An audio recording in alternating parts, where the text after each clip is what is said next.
对西田玉红来说，如果浅浅的得罪一下三井良校，才是最恶心的事情。那种情况下，三井良校一定会利用三井家族的影响力，在各个方面给山口组找不自在，扫扫黄，抓抓赌，顺便再搞一波打击暴力犯罪，以及侦破陈年积案，就能给三口组带来很大的损失。搞不好某个产业就会1年白干，而山口组被他恶心了，虽然心里憋屈，但也不至于跟他鱼死网破，所以大概率也只能吃哑巴亏。但是真要跟三井良校撕破脸，他西田玉红绝对是光脚的，不怕穿鞋的。三井家族是牛逼，但日本毕竟不是你开的，你比我有钱有势，但你没我敢打敢杀，大家真鱼死网破，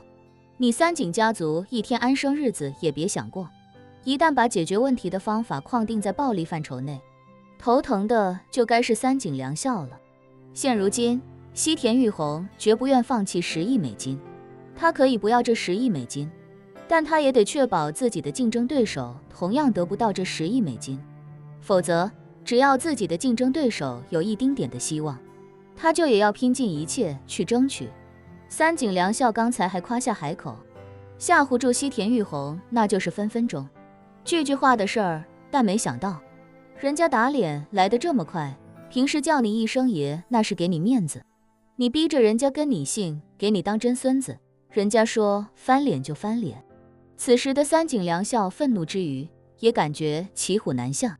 他震慑不了西田玉红，就意味着同样震慑不动其他黑帮头目。三井良校不知如何应对，电话那头的西田玉红便道：三井先生，你想让山口组退出这次竞争也不是不可以，对方开出10亿美金暗花，我西田玉红也不是那么贪心的人，您给我5亿美金，我自然会让山口组所有成员置身事外，您觉得如何？三井良校气急败坏地骂道：你这是把我当冤种了，你找我要5亿，别人也找我要5亿，我他妈凭什么？西田玉红道：那这样，您要是能给我10亿美金，我可以让山口组所有人听命于您，帮您一起保护那个美国歌星，到时候不管谁想要他的命，我的人都会拼死一战。三井良校骂道：别做梦了西田，全天下没有这样的好事。西田玉红也不生气，而是笑着说道：您看，您不让我赚那份钱，又不愿意拿钱补贴我，全天下的好事不可能都让您三井家族占了。我山口组麾下几万部众整日人吃马嚼，也是要活命的，谁断了他们的财路，就等于杀了他们的父母。见电话这边的三井良校半晌不说话，西田玉红便道：三井先生，如果没别的事，在下就先挂了。说罢，也不等三井良校开口，便直接挂断了电话。三井良校拿着手机，郁闷至极。他平日高高在上，这些黑道头目想见他一面都难如登天，见到他更是卑躬屈膝。可他怎么都没想到，真到事上了，对方其实根本不会卖他面子。可是真要说拿钱来息事宁人，他也无法说服自己当这个冤大头。更何况给多少钱能解决问题？山口组不来了，道川会呢？是不是也要给钱？无奈之下，他略带几分羞恼地将手机塞给弟弟，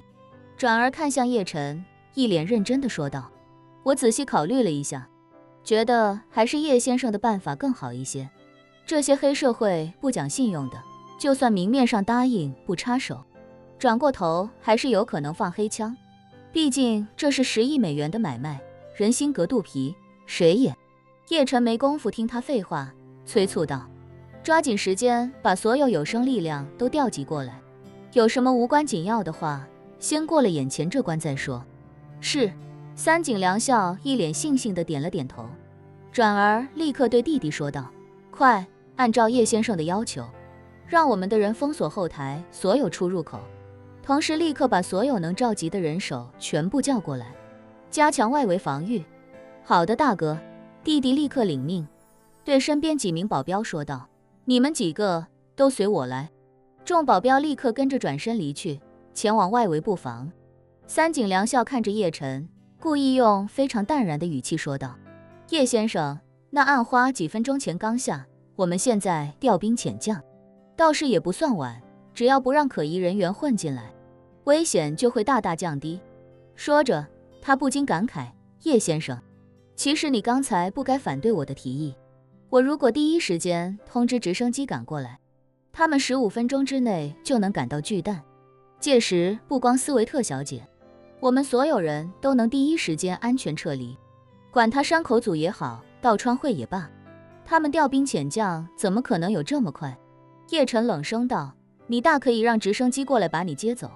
至于塔瓦纳，他也可以自己决定要不要坐你的直升机离开。塔瓦纳连忙说道，我都听叶先生的。三井良孝一阵悻悻，本想阴阳叶晨2句，顺便给自己找点面子，没想到塔瓦纳也不买自己的账，于是他赶紧又问叶晨，叶先生，您刚才说您的人负责第2环防御，不知道您的人在哪里，什么时候能抵达？叶晨道，我的人什么时候到？暂时还不用你操心，在我的人没来之前，我们就是2层防御，外围交给你，这里交给我，你只管把外围防御做好，剩下的你不用管。三井良孝心中暗骂，竟他妈说那个废话，老子把外围防御做得滴水不漏，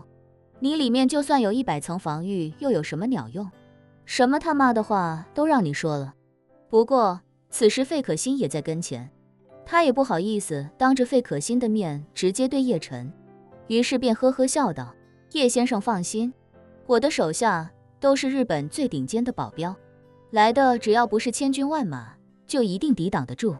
在旁看三井良孝表演一直没说话的费可欣，此时冷声道，三井先生，我跟你接触不多，但感觉你说的事情都会往反方向发展，所以我劝你还是踏实做事，少立 flag。 一旁的三井新美也忍不住低声提醒道，欧多桑，有些话还是尽量少说吧。三井良孝脸上挂不住，嘴硬道，费小姐，叶先生，二位尽管放心，东京是三井家族的地盘，没人能在这里撒野。话音刚落，便听后台入口的通道有人大喊一声，见人就杀，一个都别放过。三井良孝惊骇不已地转身看去，只见10余位统一着装，头戴恶鬼面具，手持武士弯刀的男子纷纷高举长刀冲了进来。那些武士的面具造型十分恐怖，每一个都是怒目圆瞪、獠牙带血的恶鬼，所有线条尽在勾勒凶恶2字。三井良孝大惊失色，脱口道，你们是怎么进来的？塔瓦纳也被这波人吓得尖叫一声，脱口道，叶先生，他们是来杀我的吗？一旁的三井良孝此时已经脸色惨白，眼看那些武士的武士刀都挂着血渍，他慌乱地自言自语，怎么会这样？我的保镖呢？这么快就都被干掉了？三井新美从骇然之中回过神来，脱口道，欧多桑，叶先生，我们快从后面逃走。正说着，后方通道也冲进来10余名同样打扮的武士，其中为首那人大声喊道，杀光他们！一众武士同时大喊，嗨一！随即两方共计30余名武士同时高举长刀，杀气腾腾的快步奔来。